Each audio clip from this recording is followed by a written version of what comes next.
What is going on, guys? Stefan here with you, S&E's Garage. Today we're going to be doing one of the most worthwhile seat of your pants upgrades for a Lexus F car, and we're going to show you what it is right now.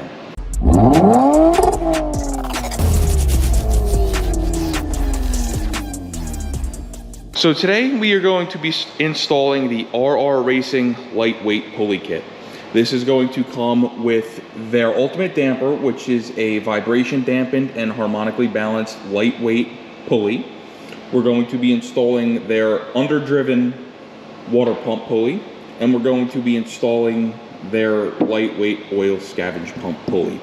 Now this whole set here is going to be removing roughly 6 pounds of rotational mass from the front of the crank of your engine. And what that is going to allow your engine to do is rev faster. It's going to let it be more snappy, and it's going to give you a bit more throttle response, which with a lower displacement, lower torque V8 is huge because it's going to let it get into its power band that much faster.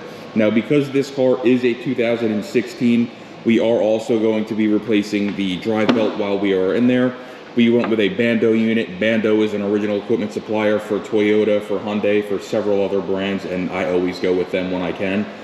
So what we have here is a 6 PK 2060. I'll leave one of these in the video description below. And you're also going to need some specialty tools here. You're going to need a rather large breaker bar because in order to break that crank pulley loose, you're going to have to put roughly 240 foot-pounds into it to get it off. So you want a nice long breaker bar. You're going to need a 22mm socket. You're going to need a small 3/8 extension to go ahead and wedge into the crank pulley to break it loose. And then you're going to need a torque wrench with roughly 250 foot-pounds of tightening torque, because we are going to have to tighten this to 242 foot-pounds. I'll leave all of this stuff in the video description below as well. I'll try to find as inexpensive of a torque wrench as I can find. I just happen to have a Snap-on because I am an auto tech by trade. So with that being said, let's get right into the video.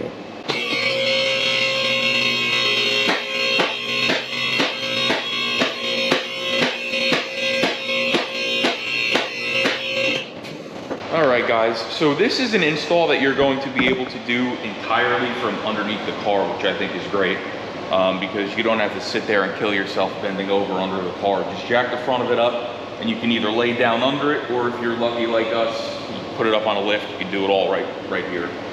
So the first thing we need to do is we need to remove this whole underbody shield. So this whole thing's got to come down. Now, if you're anything like us and you have a front diffuser, your job's going to be a little bit harder. But it's really just held in with a bunch of 10mm bolts and some push pins. So let's go ahead, let's drop this shield down, and let's dive in.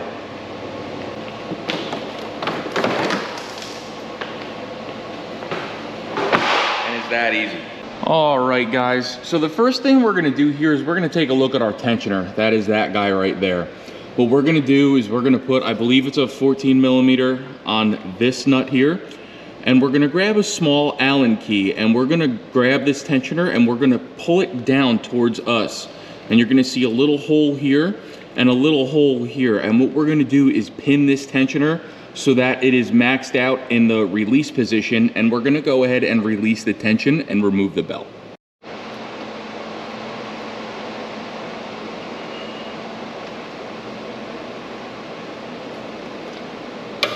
All right, once you release your tension, you can go ahead and just remove your belt from all of your pulleys,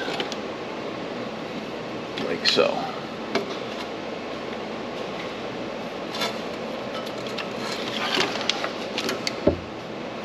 Here we have it. So the old belt is off. So now we can go ahead and begin removing the crank pulley. We're going to remove the crank pulley first because it is going to allow us easier access to go ahead and get up there and remove the other two pulleys. So what the guys at RR instruct you to do is you take a socket like this, and they basically want you to jam it into the pulley, between the pulley and the engine block. And what this is supposed to do is basically lock the pulley in place so that when we remove it, it's not going to sit there and spin. Now you want to try to avoid spinning the engine backwards as much as possible. I just don't like doing that because I have seen in certain situations that it can jump time. I don't think this Toyota is going to do that, or this Lexus is going to do that, but you want to try to get this set up and work on the first shot. You don't want to sit there and keep spinning it backwards. So we have our socket wedged in there. Let's grab our 22 and our breaker bar. I just want to show you, you can see the extension from back there. And if I can get you up there, you'll see it in there, wedged in one of those holes. So let's go ahead and get our breaker bar and our 22 and break that crank pulley loose. Now this is going to take quite a bit of force because, like I said, this is torqued down to 240 something foot-pounds. But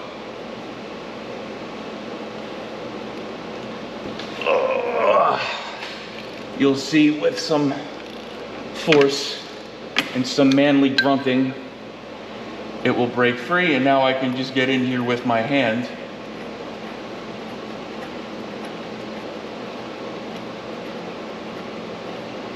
and remove the bolt, like so. We're gonna set this bolt aside because we are gonna need to reuse it. I am just going to ever so slightly turn the engine back towards us with my hand so that I can remove my socket, because I don't want that interfering with removing this. Now, there is a chance that this might just slide right off if you play with it a little bit. Wiggle it. If it doesn't, you're going to need a pry bar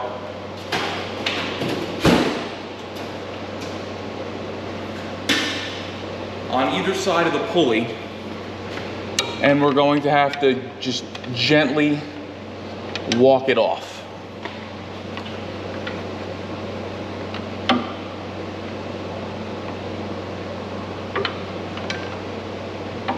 As you'll see, it is moving.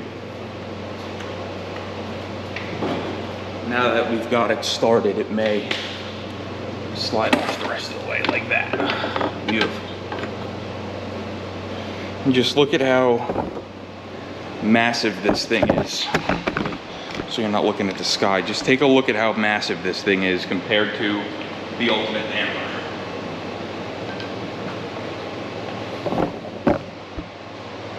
You can just see the size difference. And again, this weighs roughly 5.5 pounds. This is roughly 10.5 pounds. So you're saving about 5 pounds of rotational inertia from the front of your car. So now that we have that off, we're going to go ahead and begin working on the water pump pulley and the scavenge pump pulley. So what you're gonna have to do is you're gonna have to stick a little screwdriver or something into one of these holes if you can. It looks like on this scavenge pump pulley we can't do that, so we're gonna have to find a different way to lock that. But with the water pump pulley, we can stick a screwdriver in there and lock it and start removing those. So let's go ahead and do that. Okay, so to remove the scavenge pump pulley here, it is going to be a 12 millimeter. So what I'm doing is I'm just using a wrench here with a 12 millimeter to hold the pulley in place. And then I'm just using my ratchet here to break these loose. Now I realize there's going to be one that I'm not going to be able to break loose with this method, so I'll just use a pry bar to hold the pulleys at that point to remove. But we can do at least 3 of them this way. I hope my arm isn't blocking what I'm doing.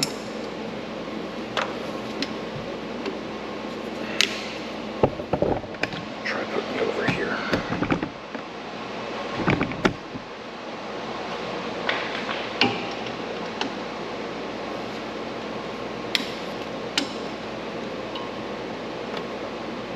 All right, now for this last one.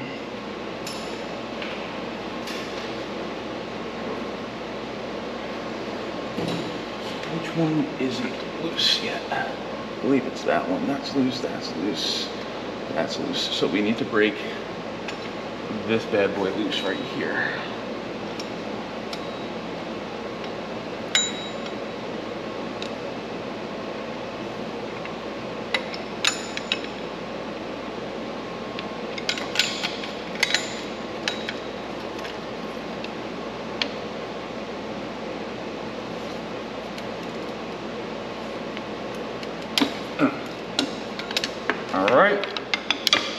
They are all loose.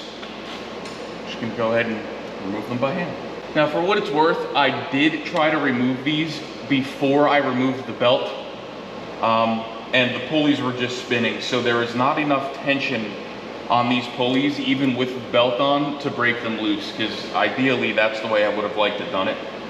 I actually had to reshoot that part of the video because I went to do that and it just didn't do what I wanted it to do. So we can now go ahead and remove this pulley. Here it is. Let's go grab the new one and get it started. Now, one thing I did want to show, because I do think it is important, is the fact that this water pump pulley is larger than the one you removed, and they do that for a reason.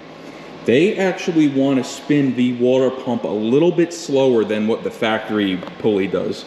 And they do that for a couple of reasons. Number one, they're going to slow the flow of the coolant through the engine. That way it has more time to absorb heat and help dissipate it. And number two, it's going to take parasitic draw away from the engine, because now you're not spinning that water pump as fast and the engine doesn't have to work as hard to spin it. So it's a win-win. You're going to have a better cooling system performance, and you're going to be taking less power away from the engine to then go ahead and spin it. So let's go ahead, let's get this in and started. I'm going to try to not torque them down until we put the belt on. I'll see if the belt has enough tension to hold it, maybe when we're tightening it with a new belt. If it doesn't, we'll just use the same method. I'll just hold them, with a wrench on one nut and then tighten them up while I'm, moving it. So. Okay. Like I said, we're just going to slide this up. And you're probably going to have to rotate this a little bit to get the bolt holes to line up, but I'm not going to lie to you, it is kind of frustrating.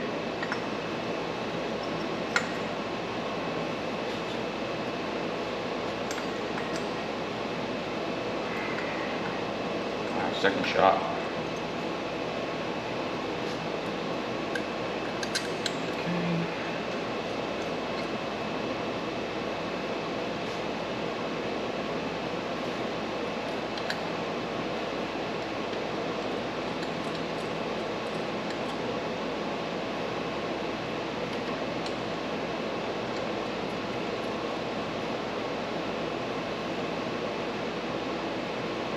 Okie dokies. Let's I'm gonna try to snug them down as much as I can, and then like I said, we'll check the final torque when we have the belt on.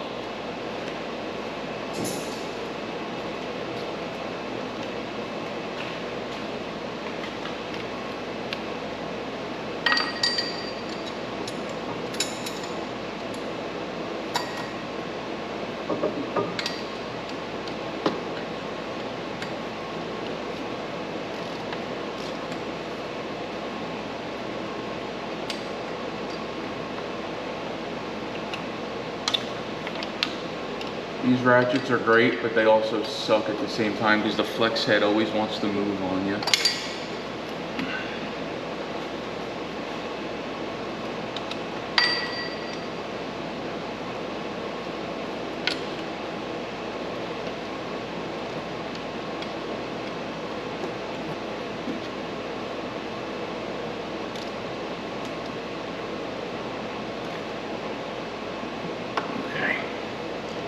All right, now we're gonna go ahead and move over to, I believe, the oil scavenge pump. All right, we're gonna be removing the scavenge pump pulley in the same manner. We're going to use one 12mm wrench to hold the pulley in place and break it loose with our ratchet here. Number 3. Now we need our screwdriver for number 4. Now let's just go ahead and remove the pulley. It's coming, we just have to play with it a little bit, and there you have it, pulley's off. This one's actually pretty heavy too. Same way we did the last one, we're just gonna go ahead and slide this guy here into place. Now again, lining up the bolts is going to be a little bit tricky. I'm just trying to eyeball it so that I have the bolts towards the bottom. Not quite. You're just gonna have to play with it a little bit and you'll get them right in. All right, guys. So now let's move you over here so you can see the front of the engine. We're going to go ahead and install the crank pulley.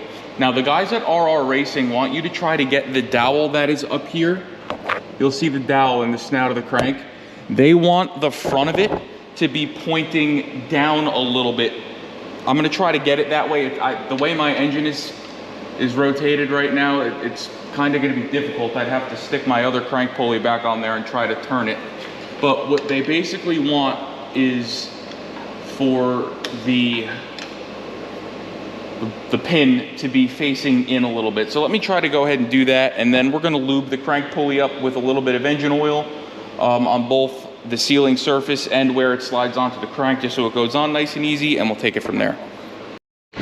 Okay guys, so what we did is we had to put our other crank pulley on and rotate the engine down a little bit, but if you look at the attitude now of that dowel pin, or whatever you want to call it, keyway, you'll see that it is pointing into the engine block towards the crank at the front, and that's going to allow the ultimate damper to slide on. Now you do want to make sure when you slide this on that you watch that pin. You want to make sure that it does not fall off in any way, shape, or form, and it does not appear to be.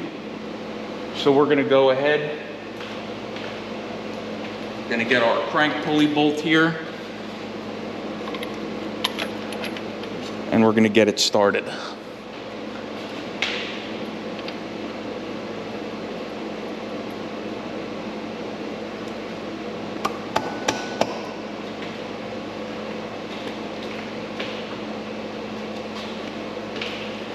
And again, I am going to watch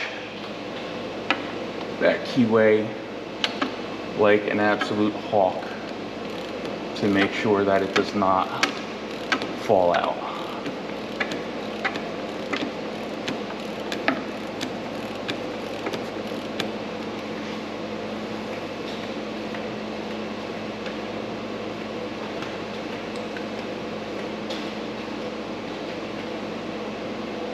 The keyway is almost 90% all the way into the crank pulley now.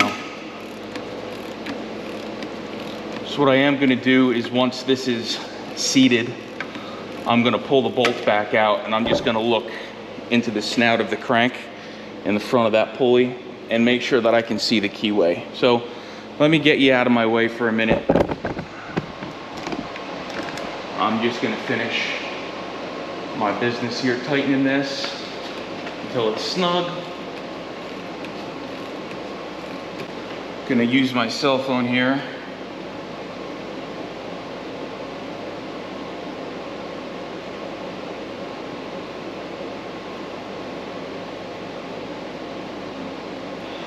And what you're gonna see right here, let me just make sure you can see it, is that keyway is in position. But we do have quite a bit of ways to go before that pulley is actually bottomed out. But now let's go ahead and install the tool that RR provides to go ahead and torque this down.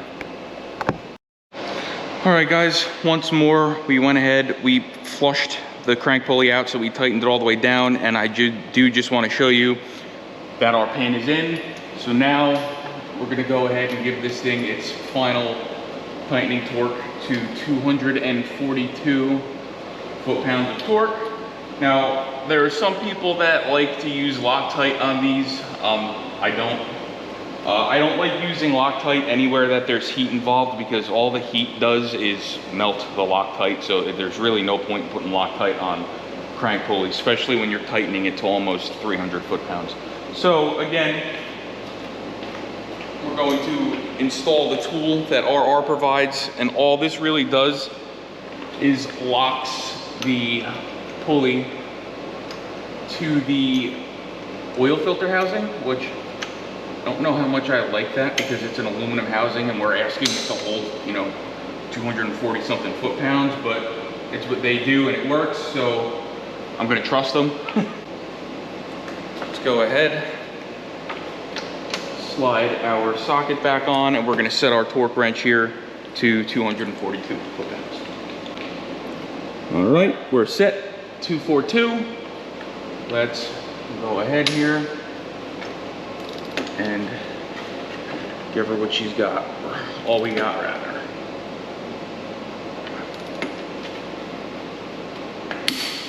All right, let's give it one more. Okay. Now anytime you're done using your torque wrench, always zero it back out. I am not one to leave my torque wrench loaded, especially to that high of a torque setting. So we're just gonna unload this back to zero. Now we can start putting our belt back on. All right guys, all that's left for us to do now that we have the crank pulley torqued down is we're gonna go ahead and install our belt. I'm gonna leave a diagram right here.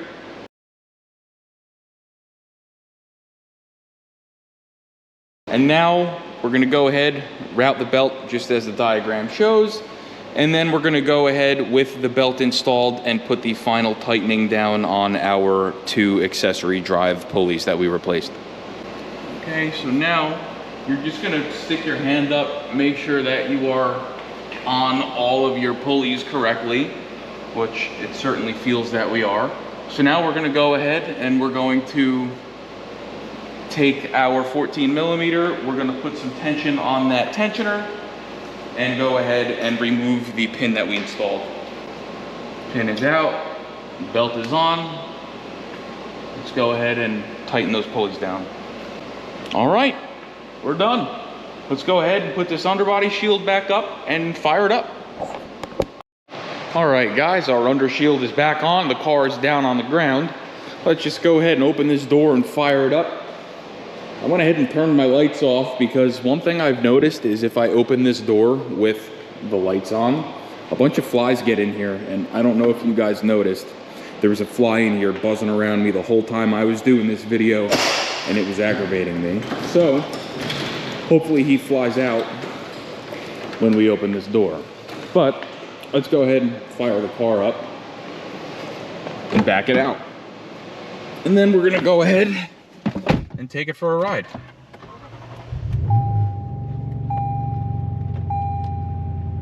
Well, that's a good sign. Let's very slowly here back it up. We're gonna let it warm up for a minute so that we can go out and drive it. I wanna see how much more snappy this thing is with a lightweight pulley on it. So let's just go ahead and shut that door, let it warm up, and we'll be right back. All right guys, so it warmed up a bit, but what I want to do is I want to see if this thing is any more snappy like RR Racing says it is. And I know it's going to be hard to kind of prove that with this type of a video because you're not in the car to feel it. But one thing I can tell you, if we drop it into neutral, it feels like it's more willing to rev. Like it's snappier, if that makes sense, but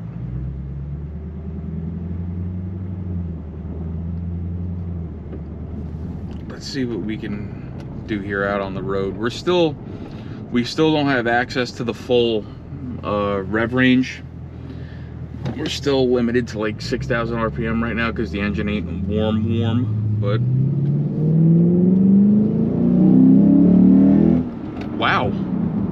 There's a little squirrel there. I don't want to hit him. Watch out, buddy. There you go. That's the kind of guy I am, for the record. You're supporting an animal lover.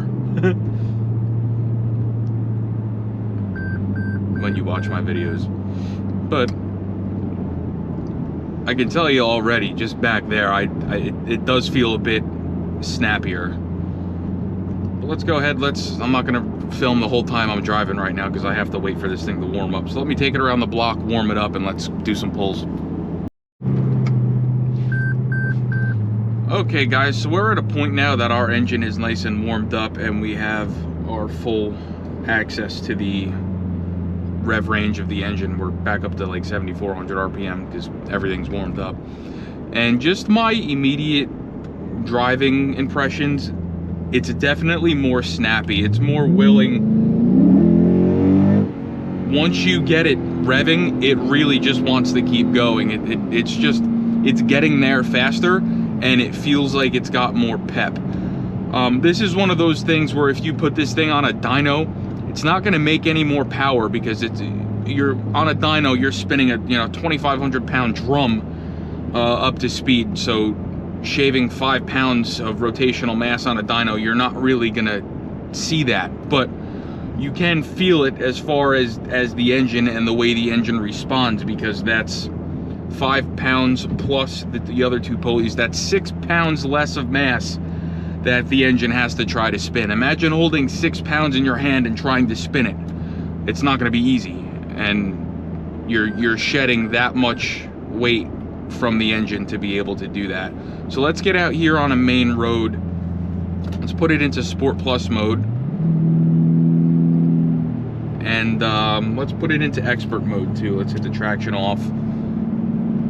Now I do have a really good tire on this car, so it's never really blown the tires off of it, but we're gonna see what kind of pep it has if I just step on it. I'm also gonna throw it into manual mode. Ooh, the downshifts are crisper too. Wow, that's a big difference.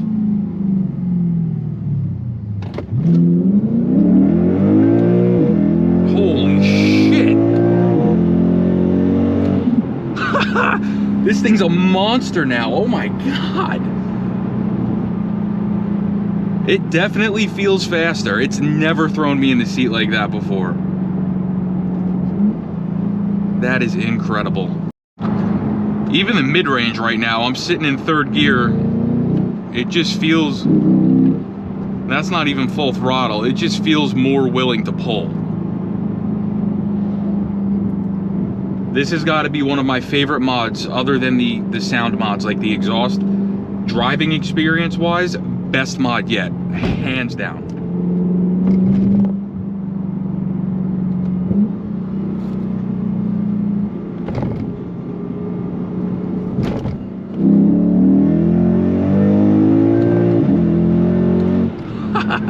Holy mackerel.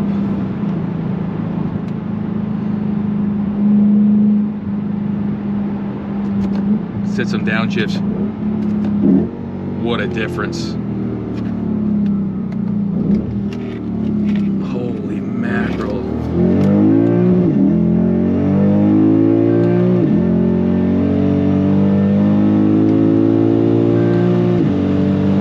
Easily the best mod yet.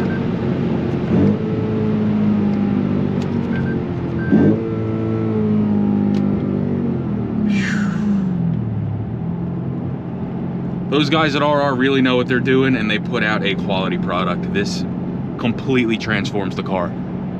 All right, guys, and there you have it. Smiles per gallon and smiles per dollar.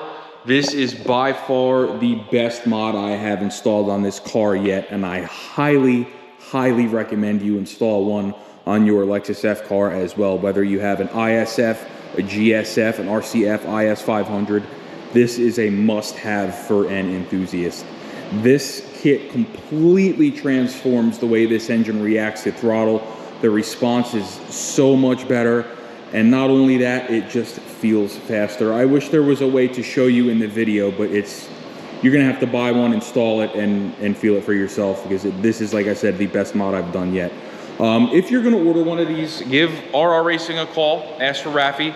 Let them know Stefan at S&E's Garage sent you. It would mean the world to us. And thank you for watching. Like, share, and subscribe for more Lexus F content. We do have a lot more planned for this car. We are going to be doing a new axle back exhaust to replace the one that we already have on here, also from RR Racing. And hopefully this winter, we're going to be putting some headers on it. So like I said, like, share, and subscribe, and we'll see you all next time.